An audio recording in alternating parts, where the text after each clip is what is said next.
Hey, welcome to Daily Bravo Drama. In this video, we will be talking about Dorit facing foreclosure and PK snapping at the paparazzi, Amanda Batula moving out and moving on with West Wilson, Erica Jane settling her $25 million lawsuit, plus massive updates from the Valley, Survivor 50, and so much more.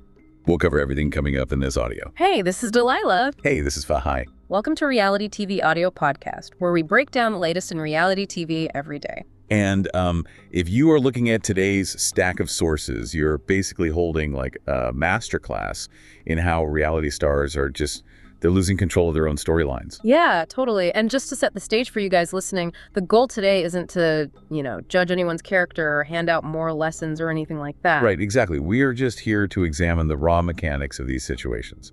Just lay out the facts. Right, and figure out how the actual drama has basically migrated from the television screen straight into, public legal dockets and digital footprints.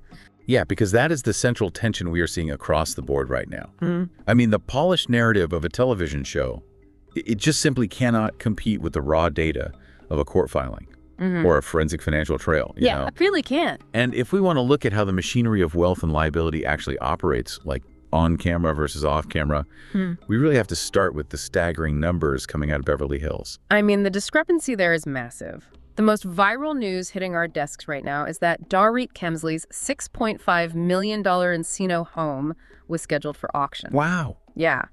The foreclosure has officially been postponed to June 3, 2026. But according to the legal updates, PK stepped in at the final hour to make the last-minute payments required to save the house. Okay, right. But here is where I need you to untangle the logistics for me, because they are legally separated. Yes. Reports indicate Dorit actually out-earns him, and the house is owned entirely by Dorit's LLC. So why is PK the one bailing out a non-conforming high-interest loan that he has zero legal obligation to service? Well, so it really comes down to the architecture of how wealth is shielded in these specific ecosystems. I mean, when you deal with multi-million-dollar assets, cast members, they rarely own real estate outright in their own names. Right, they use the LLCs. Exactly. Yeah. They use limited liability companies to basically insulate their personal bank accounts from, business risks or debt defaults. But the trade-off there is visibility. Ah, because it's public. Yes. When an LLC defaults, those filings are public. And the attorney who broke this story, he noted that Dorit allegedly prioritized spending her post-separation earnings on her lifestyle. Oh, wow. Yeah, rather than servicing the LLC's loans. So PK stepping in, it isn't a legal requirement. It's a strategic maneuver for the benefit of their two kids, Jagger and Phoenix, to prevent the physical loss of their home. That makes sense. But legally. Yeah. He will likely never recover that capital. And documents are reportedly being drawn up to formalize that bailout. Which completely recontextualizes the footage TMZ caught of PK in Los Angeles this week. Oh, the paparazzi video. Yes. A paparazzo ambushed him on the street, just hammering him with questions, asking if Dorit's spending caused the foreclosure, asking if it was real, and finally just demanding to know, are you really broke or are you hiding money? Right. And PK is trying to stay calm, but he finally snaps and fires back, "No, I'm richer than you." I mean, it is a textbook psychological break under pressure. Reality stars are trained to navigate controlled, produced confrontations. Yeah.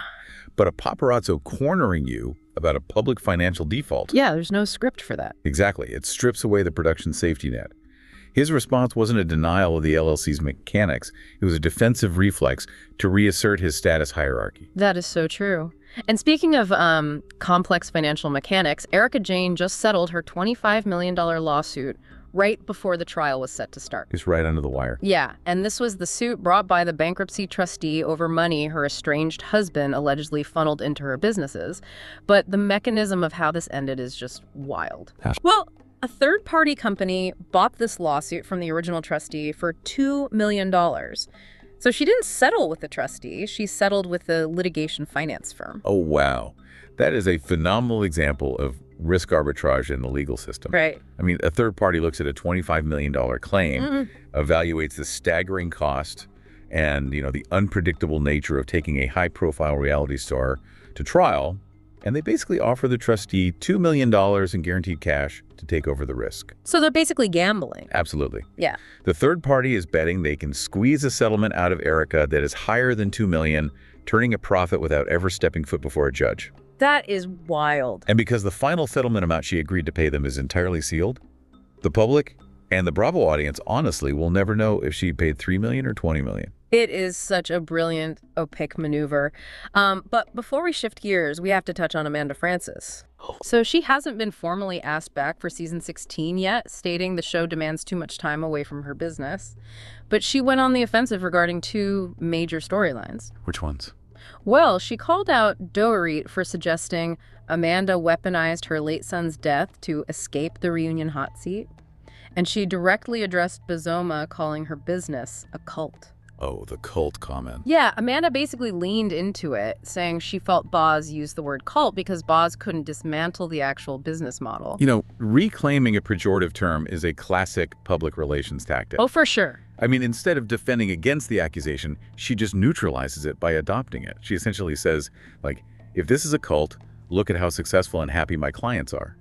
She also utilized another reality TV staple, which is the weaponized guest list. Oh, yes, the wedding. She revealed she legally married Eddie in a private courthouse ceremony last September, but the massive fall wedding is still happening. And she made sure the press knew that Kyle, Kathy, and Jennifer Tilly all received save the dates. It is a very clear, very public signaling of her current alliance structures. Definitely.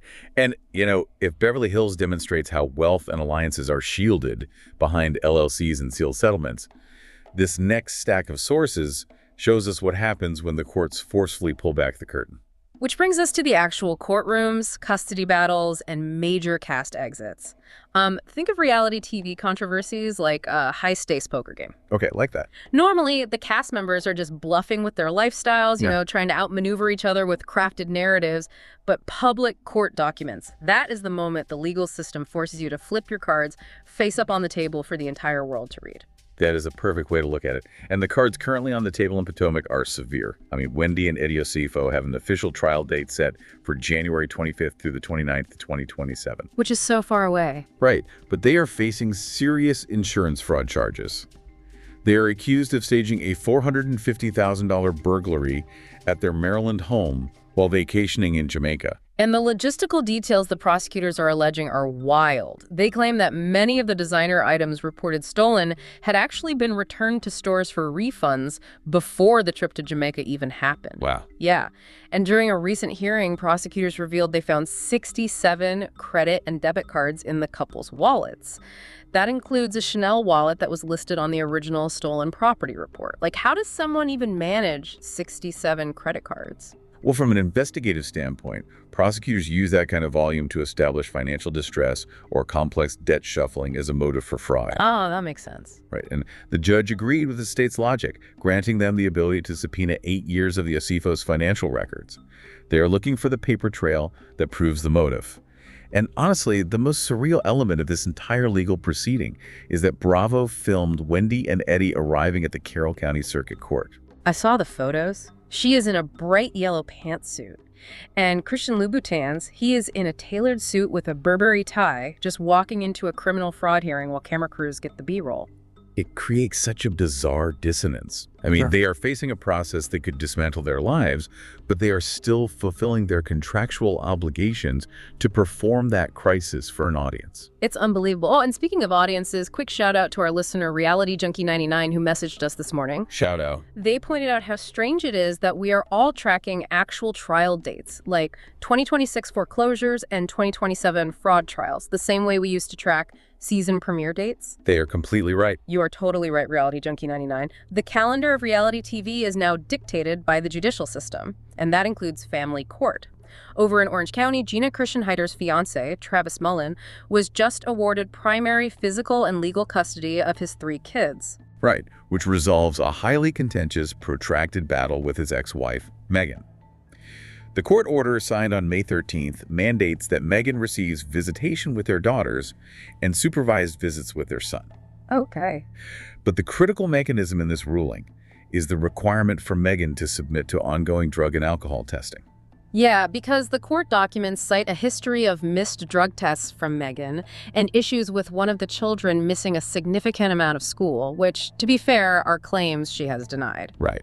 But it brings a definitive legal conclusion to a dispute that has heavily impacted Gina's blended family on the show.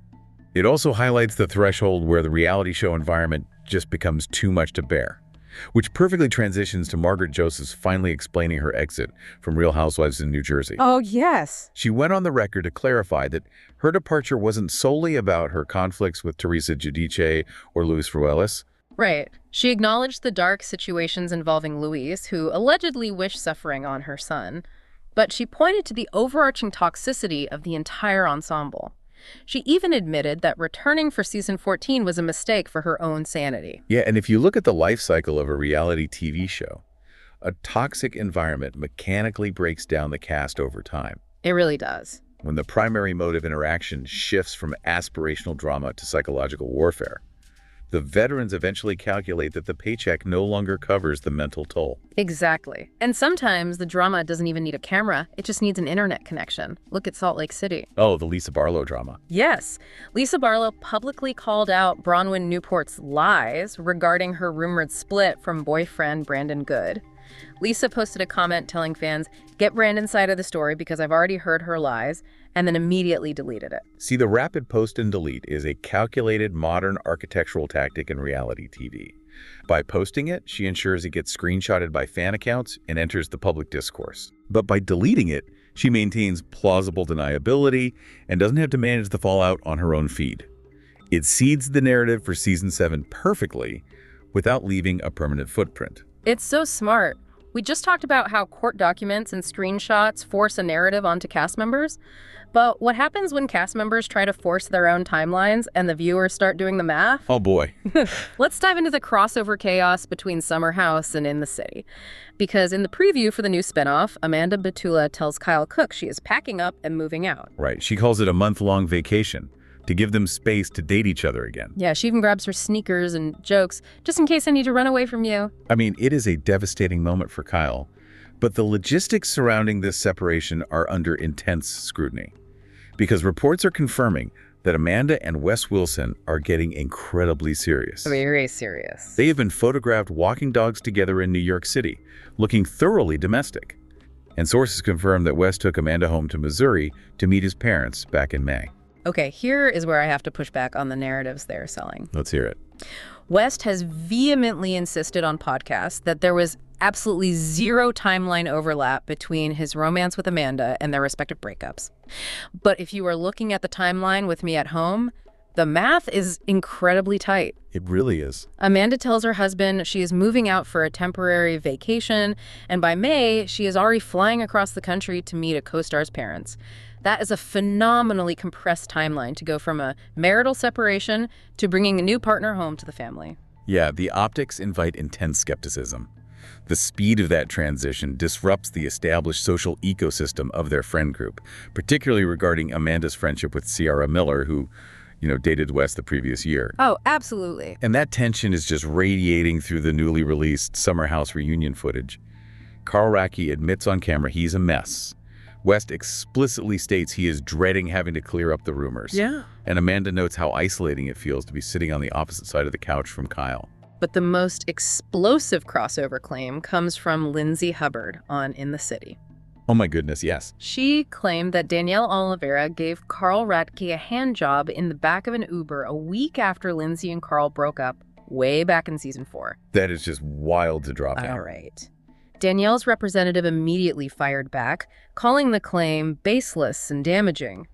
But Lindsay doubled down on Instagram, telling the audience to literally go rewatch season 4. See, this illustrates how the architecture of reality television allows grudges to just lie dormant. I mean, Lindsay is extracting a heavily disputed event from years ago and weaponizing it today to justify why she currently refuses to have lunch with Danielle. Yep. She is basically using ancient history as ammunition to shift the current alliance structures in the house. It is fascinating how Lindsay weaponizes the past, but over on the Valley, the cast is struggling with the temporal disconnect of the present. Like, how do the men of the Valley manage to constantly put their feet in their mouths while attempting to defend themselves? It's an art form at this point. It really is. Danny Bucco just issued a massive public apology to his wife, Nia, on his Instagram story. He took accountability for his behavior on recent episodes, blaming a short fuse, stress, alcohol, and lack of sleep. Right, and utilizing an Instagram story, which, expires in 24 hours for a marital apology is an interesting choice. Very convenient. Yeah, it acknowledges the public backlash without committing the apology to his permanent grid. And this happens simultaneously with Danny missing his scheduled Watch What Happens live appearance, leading fans to assume he was just dodging accountability. But his co-star Luke Broderick corroborated that Danny actually booked a major movie role and had to stay in LA. Right. But Luke's defense of Danny was like a masterclass in contradiction. He confirms the movie job, but then point blank admits he cannot defend Danny's behavior in San Diego, flat out calling him an a-hole. Yeah. Yet Luke says he isn't going to confront Danny about it because the trip happened 6 months ago. Which perfectly encapsulates the temporal disconnect these casts navigate. I mean, they film an event, they live past it, they resolve it privately, and then 6 months later, the public demands they litigate it all over again in real-time press tours. It must be exhausting. And Luke had his own explaining to do regarding his behavior. He admitted he deeply regrets pushing Kristen Doubt for sex while she was navigating her postpartum experience. Yes, that was tough to watch. He also shot down any immediate wedding rumors, confirming they were just browsing venues, and explicitly stated that Janet and Jason Caperna are not invited to any future wedding. Interesting. And then you have Tom Schwartz, completely oblivious to temporal disconnects, gushing over his new 24-year-old girlfriend, Kiana Carroll. Yeah, Schwartz addressed the 16-year age gap with Andy Cohen. He conceded it could be viewed as problematic, but he framed it by insisting she is the boss of the relationship. He also proudly announced, entirely unprompted, that his dick's working great again, which is a direct callback to the years of complaints from his ex-wife, Katie. Schwartz also weighed in on the Lala Kent and Shiana Shea feud, predicting it is an icy tundra that cannot be salvaged. And the root of that feud remains contested terrain. Luke theorizes it stems from disagreements over their children's schooling. But Shiana, however, points to a specific narrative betrayal. She says Lala preemptively told Jenna Willis about Brock's affair before Shiana had the opportunity to control the reveal in her own book. Right, so you see this desperate attempt to control the public perception of relationships across all of Bravo. But then K. Michelle just dropped an interview about Real Housewives of Atlanta that completely shatters those norms. Oh, this was crazy. She stated she is entirely okay with her husband, Dr. Castan Sims, sleeping with other women. She calls it a poke-and-go arrangement. Wow. Yeah, but there is one very strict mechanical boundary. He cannot pay their bills. She articulated that the boundary isn't physical fidelity. It is financial resource allocation. Like, if he pays another woman's light bill or buys her a purse, the agreement is breached. That is so specific. It is. She also used the interview to diagnose the social dynamics of RHOA, specifically calling out a clique involving Portia and Drew. She claims they alienated her because her background in love and hip-hop didn't align with her upscale branding. It is a totally different way of navigating a public marriage compared to the constant defensive posturing we just talked about on The Valley. Now, the ultimate test of managing perception and alliances happens in a game setting. Let's look at the Survivor 50 fallout and some quick hits from the Bravo universe. Let's do it. So Aubrey Bracco is officially the winner of Survivor 50. She takes home the $2 million and a Toyota Land Cruiser with an 8-3-0 jury vote. Which is huge. And her post-game logistics are highly practical. She plans to treat castmate Rick Devens to dinner and invest the bulk of the capital for her young son. Yeah. And she also brushed off Jeff Probst's massive live television blunder, where he accidentally spoiled the final 4 fire-making results to the audience before the segment aired. The runners-up, however, were not brushing anything off. Joe Hunter got 0 votes and admitted he knew the game was over the second he sat down at the final tribal council. Oh, man. Yeah, he was visibly frustrated that the cast viewed his paranoia as a burden, tagging him with the nickname Jotation because they constantly had to babysit his anxiety. Yotation. Yeah. And then runner-up Jonathan Young complained to the press that he actually played the superior game, arguing Aubrey only secured the jury votes because she had the advantage of playing 5 previous times. See, Jonathan's logic relies on a fundamental misunderstanding of the game's mechanics. How so? Well, he spent 4 years physically training and studying strategy with Boston Rob. But Jonathan essentially brought a knife to a social strategy gunfight. I see. Right. Physical dominance and academic preparation are irrelevant if you cannot execute jury management in real time. Aubrey cultivated a narrative the jury respected. Jonathan did not. It's as simple as that. And speaking of cultivating narratives, Emma Hernan confirmed she is stepping back from selling Sunset full-time to focus on her Florida real estate investments and her boyfriend. Good for her. Yeah. Meanwhile, Chelsea Lascani responded to the reports of mass firings by posting a carefree dancing video, refusing to give the rumors oxygen. Over on Secret Lives of Mormon Wives, Taylor Frankie Paul addressed the backlash regarding her custody battle and her feud with Mechi Neely. Yeah, Taylor applied a very clinical analysis to her castmates' resentment. She basically explained that the cast is frustrated because the audience constantly tells them the show wouldn't exist without Taylor's initial scandal. Which is kind of true. Right. She acknowledged they built the ensemble together, but the underlying tension regarding who drives the ratings remains unresolved. Definitely. Finally, a couple of quick hits to close us out. Andy Cohen delivered a hard no to the concept of a Real Housewives of St. Louis, stating the logistical nightmare of having his own family and hometown friends constantly pitching him local drama would be entirely too annoying. I don't blame him at all. Right, and the Real Housewives of Rhode Island seating chart has officially dropped. Rosie DeMare and Kelsey Swanson are seated on opposite ends following the slam pig insult. Of course. Joellen Tiberi, who is bringing alleged proof of an affair, secured a center seat. And Dolores Catania was entirely snubbed, receiving no invitation to the reunion at all. Wow. You know, when you aggregate all of these updates, a very distinct pattern emerges for the listener to consider. Totally. We have covered foreclosures delayed to 2026, litigation firms buying sealed settlements, insurance fraud trials set for 2027, and narratives built entirely in the comment sections of Instagram. It's true. You really have to ask yourself, where is the actual reality show happening these days? That's the big question. Right. If the most pivotal, life-altering moments of these casts' lives are unfolding in federal courtrooms, family court drug testing facilities, or through 24-hour expiring social media posts, is the television screen just a highly edited, delayed recap of what already went down on the legal dockets months ago? It really forces you to watch these shows through a completely different lens. Wait until you hear the leaked audio from an upcoming reunion that has Bravo executives scrambling. We'll dive into that explosive secret on the next deep dive. You definitely won't want to miss that. Thanks for hanging out with us and digging into the facts. Keep asking questions, stay curious, and we will catch you on the next one.